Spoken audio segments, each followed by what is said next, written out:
Go.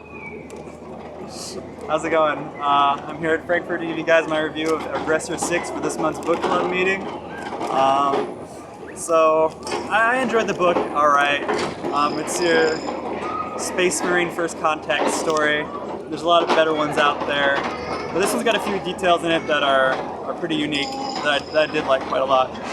First of all, the book starts off with Ken Johnson, and it's a pretty focused narrative on this one guy between his introduction to the Aggressor Six program and him, going onto the Waster recon ship and kind of going berserker mode over there. And it's really strong at first. I like that, but it kind of loses focus halfway through. Randomly starts going to the other characters, and you hear a little bit more about them, and it's getting into their heads, which I found pretty jarring, especially after Johnson starts becoming a waster. That's where the book really starts to get interesting. Luckily, you don't lose that.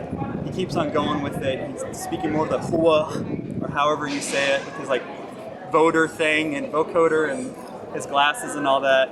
I thought that was really cool, and I really was looking forward to the whole Aggressor team just slowly going crazy, kind of like Johnson does, and then becoming waster and understanding what's going on.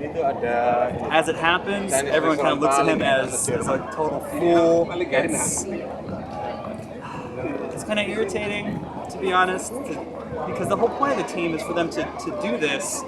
And you have the dolphin thing randomly happens, it's never really explained. And then when the artificial intelligence comes in, you do get a good sense of, okay, wasters, this is the way it's supposed to be. Why isn't the rest of the team doing their own version of this?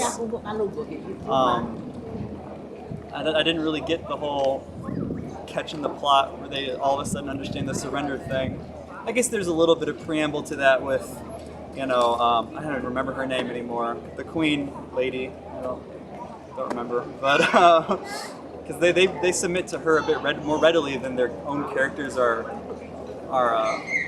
understand themselves submitting to her, which I found to be pretty cool. And for what it's worth, the climax of the book is a lot of fun. And they're going through that random Rollin character seeing ghosts and stuff, the slow light. I was like, wait a second, this is really cool. Why is it what? And then that was really neat. I liked that. But the antagonist, the Colonel, I don't know. I didn't really get why he thought that they were going so crazy, because they weren't killing anybody. They're just yelling at him, and I don't know. I don't think that there was enough explanation or reason behind his strong opinion to be so against the program that he wanted to fund and help them out with, And then there was this awesome moment at the end where they're trying to get there and they're trying to stop it from happening. And I just thought when I was reading it, oh, they're done. They're gonna kill all the human race. This book's gonna be awesome. And I was so pumped for the human race to just get totally wasted. That was a terrible pun too. But anyway, and then it doesn't happen, and I'm like, oh, I was sort of bummed about that. And then Ken gets with the Queen at the end, and it was so cheesy. I was so pissed off, genuinely angry. Oh my god! And I was really upset with the way the denouement went.